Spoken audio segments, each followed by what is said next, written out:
Alright, so inside here, you open this kind of like a door this direction.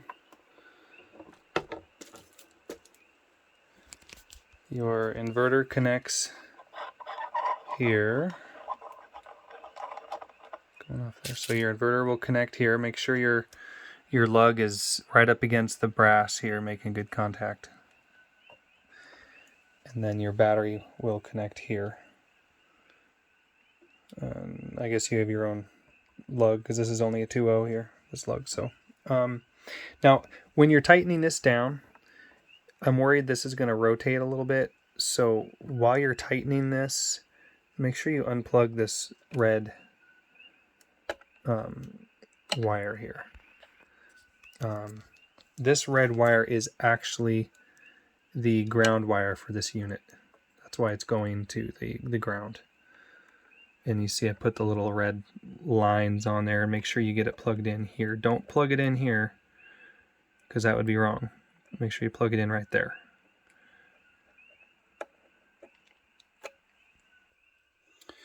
Alright, let me show you how to turn it on. It's pretty simple. Make sure those wires don't get pinched in there when you're shutting it. Okay. So right now I've got this single battery connected to it. I've got the negative black wire going to the where the negative is supposed to be connected, and then of course positive over there.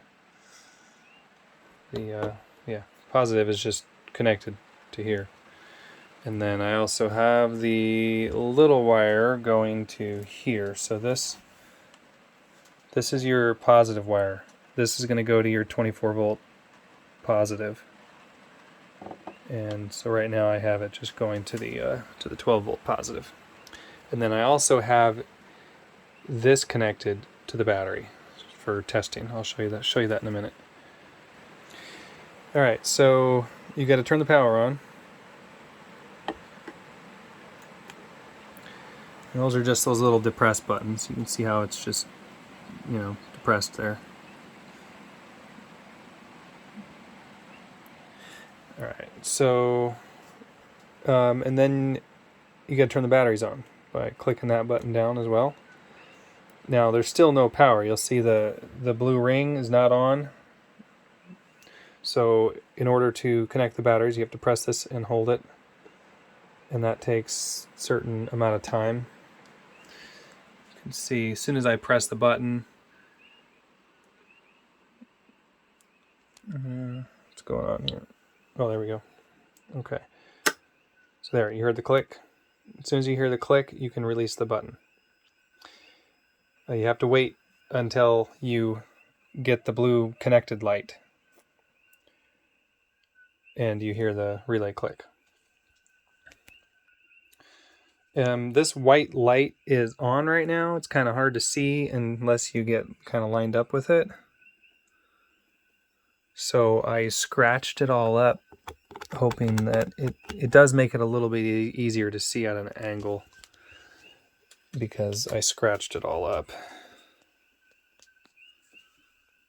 So you can see that. All right, so now that we have it on, let me show you what's going on here. Now this is something that you're not going to have going on, but here's the two communication wires going to the laptop. So they're going to the USB converter that's plugged into the USB port.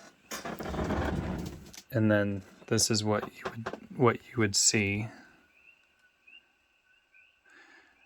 All right, so right now I've only got one battery, the serial number, yada yada yada, and the most important thing are the cells. You can see all the cell voltages, and the N means they're not balancing, and the N here means the battery is not balancing either. Of course, everything is in balance right now, and there'd be no reason to balance the battery if it's not in series with anything right now, since it's just a 12 volt battery. So, but if I had two 12 volt batteries in series and one was a higher voltage than the other, the one with the higher voltage would have a yes here, and the resistor in the battery would turn So in these batteries, there are 3 resistors responsible for the cells. I know there's 4 cell banks, but there's only 3 resistors because they never need to do all 4 at once. So the computer just switches on resistors for up to 3 of the cells at a time. And then there's a separate resistor bank for the 12-volt battery. And you can tell, like, if you put a thermal camera on it, you can watch what it's doing, and so fun. All right, so you can see the contactor's closed right now, which means the batteries are on. And I guess we're done with this, maybe.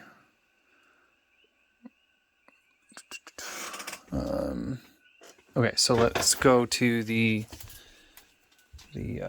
power. Okay, so this is a little heater, and I have connected it inside here. Oops, I'm trying to open it the wrong way. So I've connected it right here to the inverter.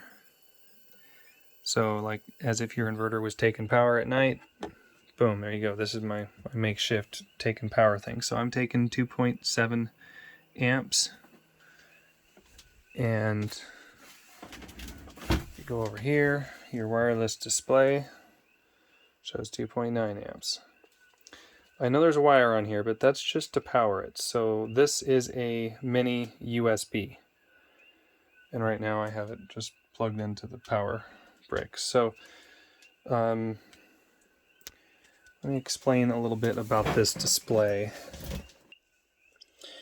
So every once in a while you might want to recalibrate this 100% meter here.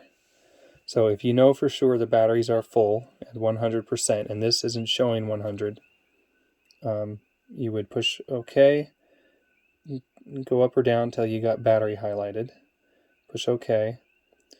There's your amp hours. So we're just going to hit OK there. And then here's your percentage. So then you would raise that up to whatever percentage you thought your batteries were. Let's say you thought they were only 50, actually. Hit OK. Boom, your batteries will drop to 50%. I don't know why it's not showing halfway up on the green, though. So I set it for 80, and it's showing less than 50 on the bar. Well, it says 80. But when this screen times out, it might jump to showing accurate. Alright, so yeah, after that screen times out, and you can change the amount of time it takes to time out and go back to the large print. So it does show the right height here. I have no idea why it's doing that, but as soon as I push OK, it's going to flip to the wrong one. So there we go. See, I don't know how to explain that, but whatever. So all right, so yeah, so you go down to bat, you go in here, you just hit OK on your amp hours, you change your percentage to whatever it is. I know my battery now it's around 90 or something. Well, it's only 13 volts. Maybe it's getting low, but whatever. So you hit OK to program it. There you go. Down here in set, you can change stuff like yeah, I don't know what that is. I'm not going to mess with it. Delay, that has to do with the relay. This display can control a relay and stuff, but it's not hooked up to any relays. It has no actual control over the battery. It's just for informational purposes only, unless you want to open up the box and change all the wiring in there and make it so that it actually controls something.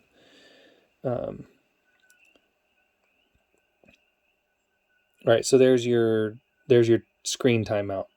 It's set for 60 seconds right now. And the inverse, if you push up or down, you can change it. I like the black, so. Okay, there's another thing to know about this. It says, remember when I showed you before I was pulling some amperage out of the battery? Well, I'm pulling 3 amps out right now.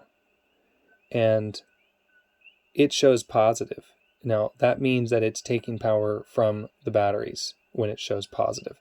If you look right here, it says discharge. So it's discharging the battery right now. I know that it's counterintuitive, but for some reason the Chinese decided that green means discharging instead of red, and a positive number means discharging instead of a negative. So that's just how they did it. Another thing to know is that right now it's counting the amp hours. You can look right here. It's discharging 82 amp hours, 83 amp hours, 0.084, right? All right, so now I can freeze this meter by highlighting out and pushing OK. There. Now it's not going to count anymore. And you'll notice up here it says off. So make sure when you're messing with this, you always leave it so that it says on. And so in order to turn it off and on, you just highlight out and then you push OK. And that'll resume the counter. The reception on this is horrible. You can replace the Bluetooth boards in there with some name brand boards and it'll probably have better reception, but it's up to you. If you want to do that, let me know and I'll figure it out. I haven't done it, but I watched a video about a guy who did it and it didn't look too hard. So you can also power this meter by putting 12 volts into this connector right here. So you can do the 12 volts, or you can power it through the USB. Now, if you plug the other end of this USB cable into here,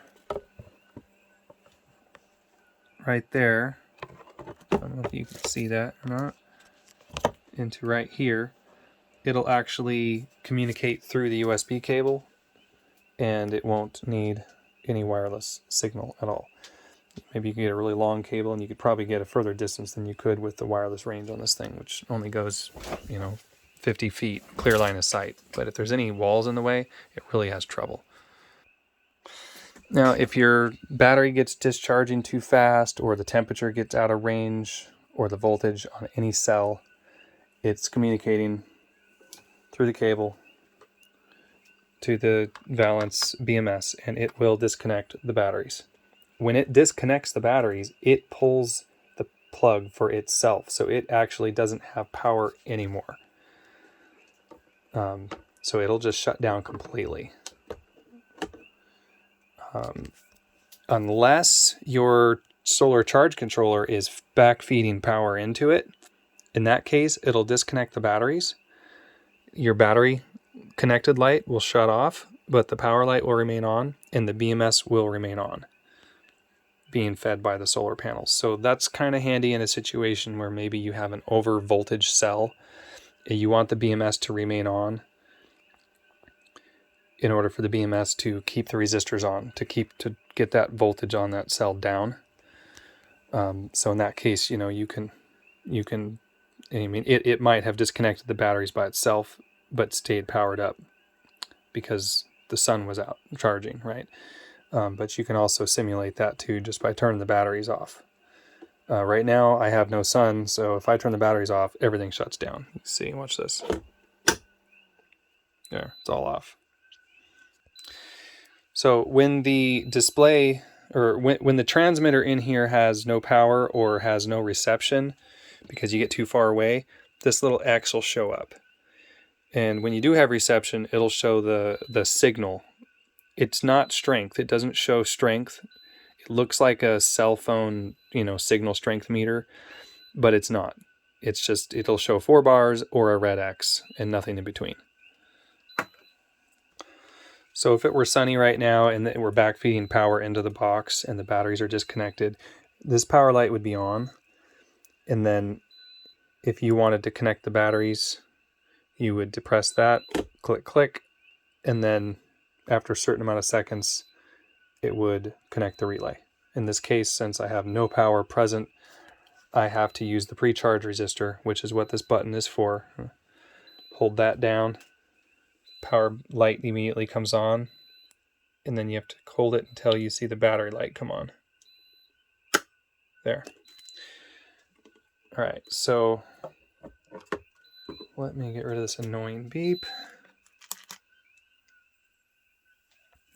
All right, so in here we have the resistors. There's 4 of them in there. series parallel. I don't know the math really to figure out what size resistor you need, but with a bunch of trial and error, I think this size will work good for you. I've set up about 5 of these things so far. What else? Not that it matters, but that's a buck boost converter, constant current, constant voltage, and it has a really wide range. So if you connect this to your 24 volt battery, you decide to go to a 48 volt battery in the future, it can handle it. It can handle that 48 volts, and it'll still convert it to 12 volts to power everything that's in here. Of course, the BMS has been converted. I had to open the case up and make some changes inside there to get it to work on 12 volts. Now, the warning light and buzzer. Let's say, the sun's out and your cells aren't balanced and they're charging and you get a cell that's about to go over voltage. This warning light should come on with a high-pitched squealing that's pretty loud. That should come on for some length of time before that cell finally goes up so high that it has to disconnect the batteries. And then over here, so if this green light comes on, it means that balancing is complete.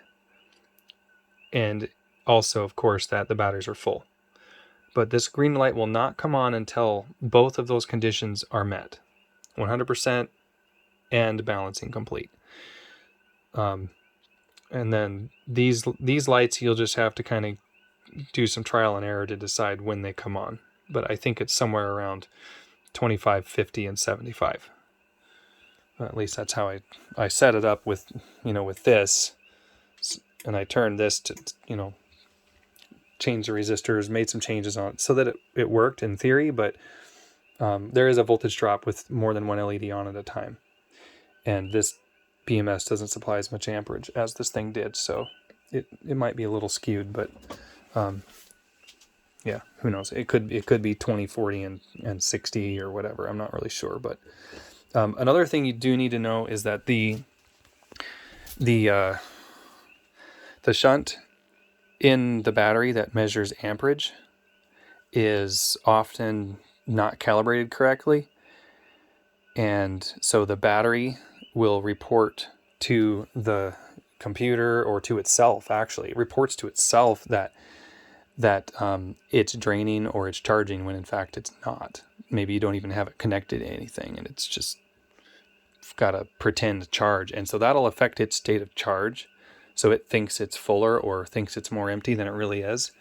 And so that will reflect badly on these lights because the BMS is what's controlling these lights. And it's doing it based off of the state of charge that your battery reports. So, and I changed the BMS so that it looks at the average instead of the lowest. And I know that when you're dealing with lithium, you normally go by the lowest cell, but in this case, since there's so many of these batteries that claim to be a lower state of charge than they actually are, I changed that to the average. So this is reporting, this is the visual indication of what the Valence system, mainly the batteries themselves, says the state of charge is. And since it's not accurate, that's why I added the extra shunt and the display. Besides, having a display is kind of cool. So right now the state of charge claims to be 96. And we're losing 2.9 amps. So looking pretty good there. Of course, this thing says we're losing 2.80. So it's a little bit wrong, actually. That means that all of my battery tests I've done the batteries actually held more power than this thing claims. Although this thing did sit in a bucket of water for a month, so maybe it's not quite as accurate as it used to be. So inside I have hot glued everything so that if there's any vibrations, there's not going to be, any particular pinch bending point, because you are, you do have this in a bus, right? And so you'd be driving down the road. And I did my best, you know, and I put shrink wrap on everything. I glued the wires down. I'm trying to make it so it doesn't vibrate and have any issues. I still need to add glue to that nut though, these 3 nuts, so they don't rotate and spin off. I glued the seal down so it doesn't fall out all the time whenever you need to open the lid, which should be never. When you tighten this lug, because this has so much leverage on the post here, I'd recommend loosening this bolt so that this is loose, floppy up and down. That way you can put a crescent wrench on it like this. You can, you know, aim it a little up so it's sticking out of the box. Aim it up a little higher so it's sticking out of the box. Put a crescent wrench here, or maybe crescent wrench right there. Yeah. Put a crescent wrench here and then another wrench over here and tighten that sucker while it's loose. And then tighten this one. That way you don't end up breaking the post free from the relay. It's never happened to me before, but I've never had that kind of leverage.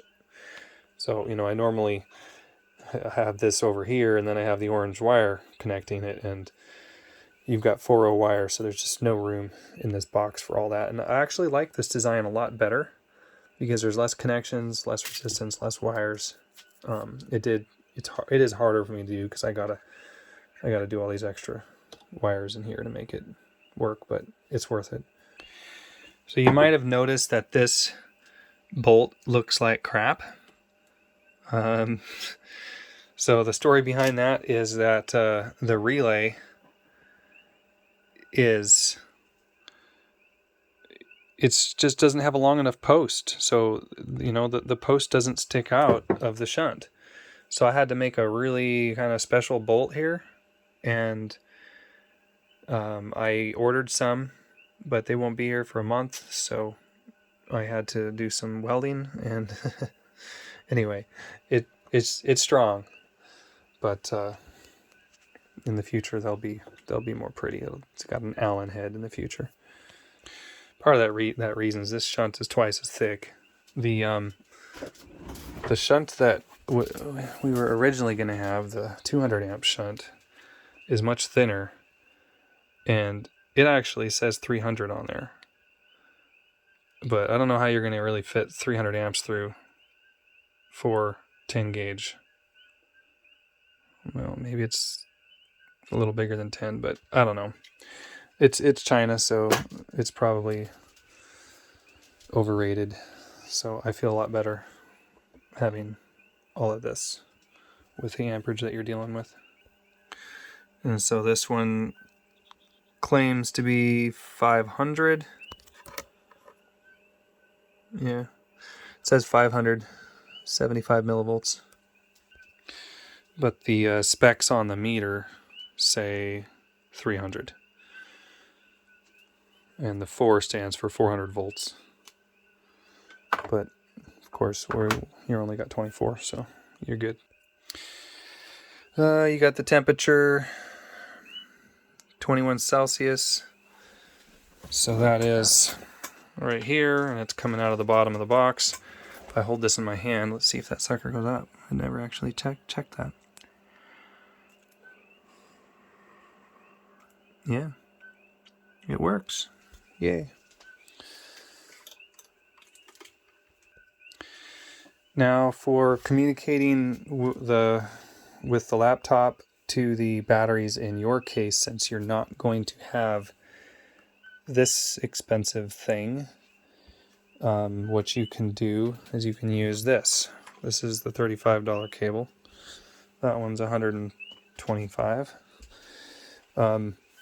So what you'll do is you'll plug this one into your USB port, and then the other end plugs into the batteries.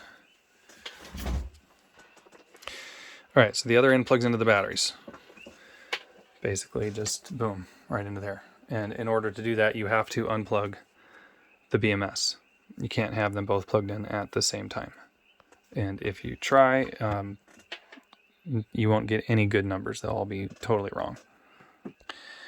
If you ever change your battery count or battery voltage in the future, I'll have to send you a file to flash the BMS. And in order to do that, you have to plug this into the BMS, but it won't fit because they're both male or female or whatever. So I made this adapter. So you plug the adapter in to here, and you plug the other end of the adapter into the BMS. And you only need 2 wires when you're flashing the BMS. You don't need all of the wires like you would when you're connecting to the batteries. So that's what this is for. This is just for flashing the BMS. So that's my man cave. I do all this in an old city bus. Got all my stuff, BMSs, a bunch of relays, and boxes, more BMSs. I got the RS-485 cables for anybody who needs them. And got a bunch of those guys. All the resistors. I got the several different values in here for different voltage systems. And I would love to print a box instead of use this, so that, you know, way I'd have it more customizable. But I haven't got around to doing that yet. Got my Prius battery over here, waiting for some attention.